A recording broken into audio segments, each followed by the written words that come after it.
Hi, this is Prathyusha, Verbal and Soft Skills Trainer. Today in this video, I'm going to explain you a concept called parajumbles. So let's get started. Parajumbles. Before directly entering into the topic, first of all, we need to understand what this topic is about. What are jumbles? We might have dealt with this concept called jumbling letters or jumbling words in our schooling. That too when we are in our third or fourth standard in English language. So jumbling letters are nothing but if ever we are shuffling all the letters in a word, then it will become a jumbling letter. For example, let's take my name, Prathyusha. If I'm shuffling all the letters in my name, like randomly,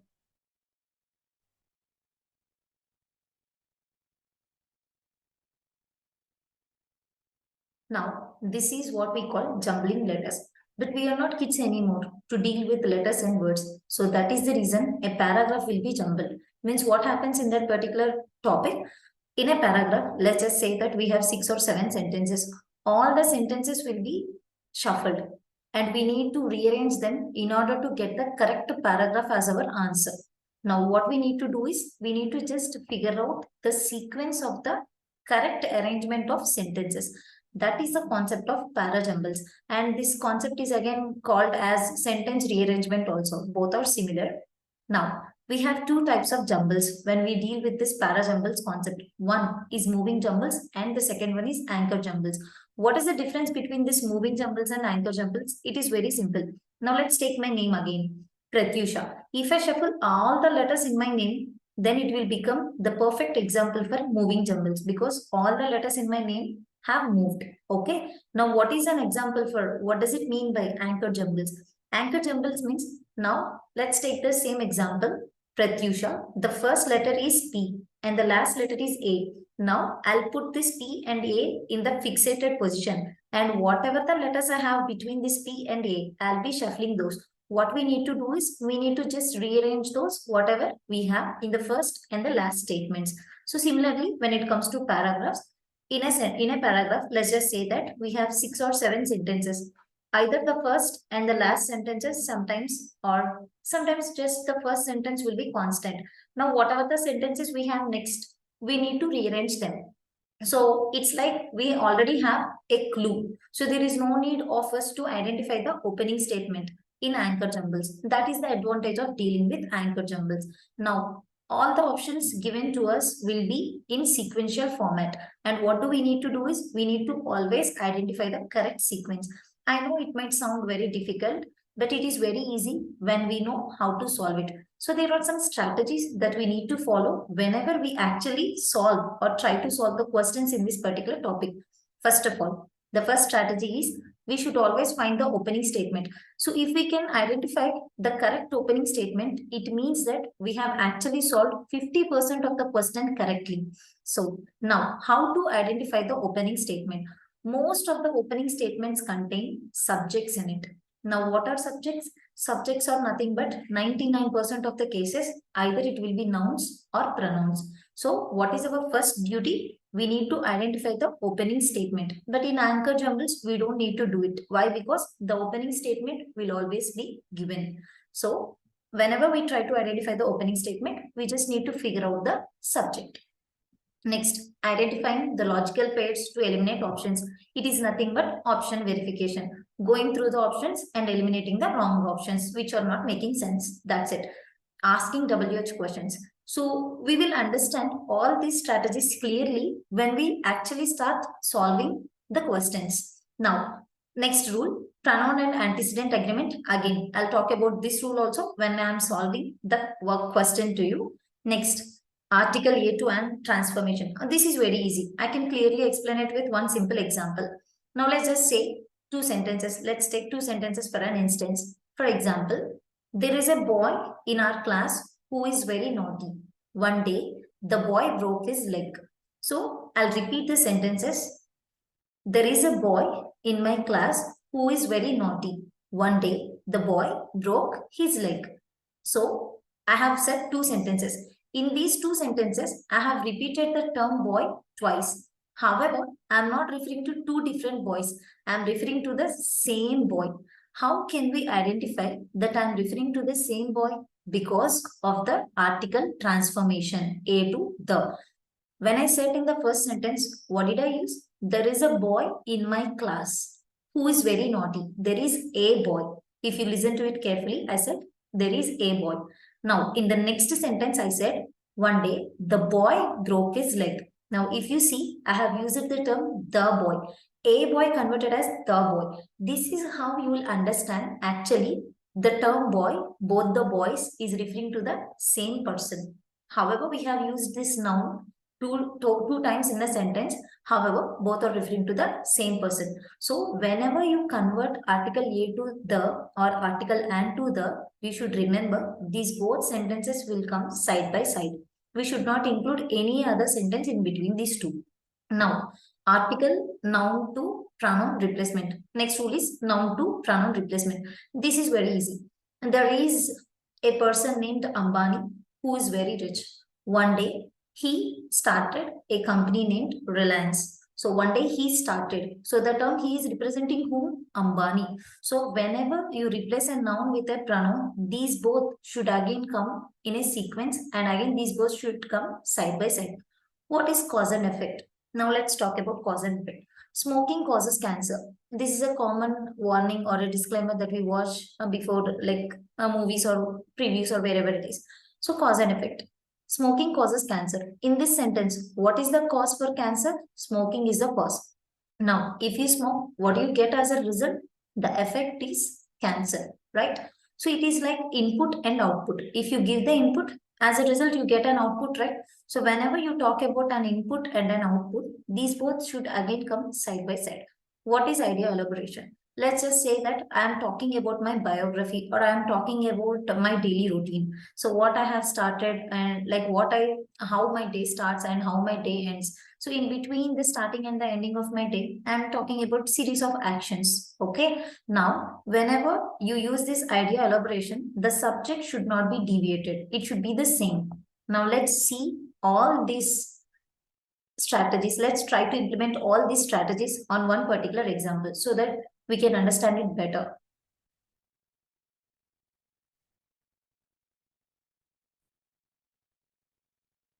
This is an example for moving jumble. He tried the door. The room was neat and clean. Then he stepped into the room. He waited for a minute or two. It opened easily and he peeked in. So, as you can see, all the sentences in the paragraph are shuffled. Now, what is the first strategy that we need to remember? We need to find the opening statement, and our opening statements should contain subjects in it. Now, in all the sentences, what is the word subject? What are we talking about in this particular paragraph? Obviously, we are talking about he. He is our subject. Now, out of all these 5 sentences, how many sentences are starting with the subject he? Only 2 sentences are starting with subject he. 1 and 4. Now, let's verify all the options we have. How many options are starting with 1 or 4? Only 3 options. Based on this, how many options we can eliminate? Option C. So did you understand like why I have eliminated option C? I have eliminated option C because our opening statement should contain subject in it and our subject is he. Only 1 and 4 are starting with our subject, which means either 1 will be our opening statement. If not, 4 will be our opening statement. However, our option C is starting with 2, which is not containing any subject in it as an opening statement. So that is the reason I have eliminated option C. Now we are left with A, B, D. Now let's check A. He waited for a minute or two. Now, what do we need to remember is whenever we start a sentence and whenever we end, like the ending and the opening of the paragraph should always be complete. We should not get the feeling of something is missing, or we should not actually end it incompletely, or we should not start it incompletely. Now, if you see, he waited for a minute or two. For what? So this is another tip. We should ask WH questions. For what he waited for a minute or two. If you have that answer in the following sentence, then option 1 might be correct. Now let's check. He waited for a minute or two. After 4, in option A, the next sentence is 1, right? He tried the door. So he waited for a minute or two. For what he waited? We do not have any information here. The information is missing. If you still did not figure out that it is incomplete, it is totally fine. Let's check it once again. Okay. So maybe for trying the door, he waited for a minute or two. If that is what you are thinking, it's okay because it is not completely correct. However, it is not completely wrong. It is partially correct. Now let's just assume 4 and 1 is the sequence here. Next, what is the next sentence? After 4, 1, it is 3. Then he stepped into the room. Okay. He tried the door. Then he stepped into the room. Till now, it makes sense. Next, the room was neat and clean. So right after stepping into the room, he got to know that the room was neat and clean. So up to 1, 4, 1, 3, 2, till now here, there is no mismatching in the answer. Now let's check the last one. It opened easily and he peeped in. Now, again question. It opened easily. What opened easily? The term it is referring to what? Actually, the term it is referring to the door. Right? So, after entering into the room door is opened. Now, does it making any sense? It's not making any sense. Unless you are a ghost, we cannot enter into the room without opening the door. Right? So, hence proved option A is also wrong. So, our opening statement is 1. Okay. Now, as you can see, both B and D are starting with 1. And the one thing is common in both B and D. After 1, it is 5. Even without looking at the options, I can tell you clearly that after 1, the sequence we should get is 5. Why? Based on noun pronoun replacement. He tried the door. It opened easily. Now, the term it is referring to what? It is referring to door. So we have replaced a noun called door with a pronoun it. So that is the reason 1 and 5 is a sequence here. He tried the door. It opened easily. So up to here, I think it is clear, right? However, there is another action also in the same sentence. He peeped in. He peeped in. What is the meaning of peeping in? Like if ever we just come lately to the class, we'll just bend down. We just lean forward to check who's taking the class and then we decide whether to step in or not. So that leaning forward and seeing what it is inside sneakily is referred as peeping in. Okay, he peeped in. Now this is the cause. What is the result of peeping in? What? Again, question, WH question. This is another tip. What is the result of peeping in? The room was neat and clean. So 1, 5, 2 should be our order. So based on this, we can even eliminate option D. Now what is the right answer? Option B is the right answer. Now let's check completely whether option B is our answer or not. Now if you see here, there is one more tip as I told you before, cause and effect. If he peeping in, if it is the input, what is the output of peeping in? The room was neat and clean. This is the output, right? So 5 and 2 is a pair. Now let's take it further. Next, he waited for a minute or two. For what he waited for a minute or two? Again, question. For what he waited for a minute or two? To step into the room. You got the answer now, right? So 4 and 3 is a pair. So based on that, option B is the right answer. Now this is one example for moving jumble. Now let's look into another example for anchor jumble. Okay, let's read out this particular paragraph. So this is a perfect example for anchor jumble. As you can see, S1 and S6 are highlighted. What does it mean? Statement 1 and statement 6 are constant. Now, in between these first and last sentences or statements, whatever the sentences we have, those are shuffled and we need to rearrange them in order to get the correct paragraph as an output. Now, let's see. Statement 1. But how does a new word get into a dictionary? P. When a new dictionary is being edited, a lexicographer collects all the alphabetically arranged citation slips for a particular word. Q. The dictionary makes a note of it on a citation slip. R.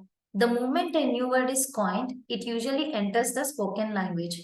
S. The new word then passes from the realm of hearing to the realm of writing. Statement 6. He sorts them according to their grammatical function and carefully writes a definition.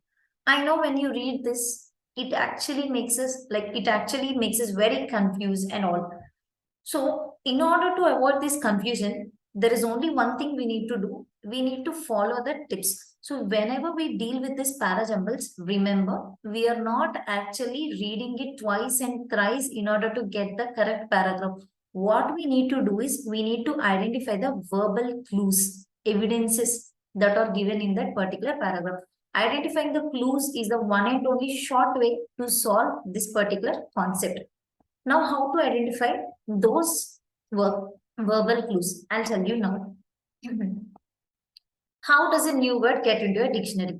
So, by reading this statement one, we get to know that our subject is a new word, right? Now, let's consider this tip of idea elaboration.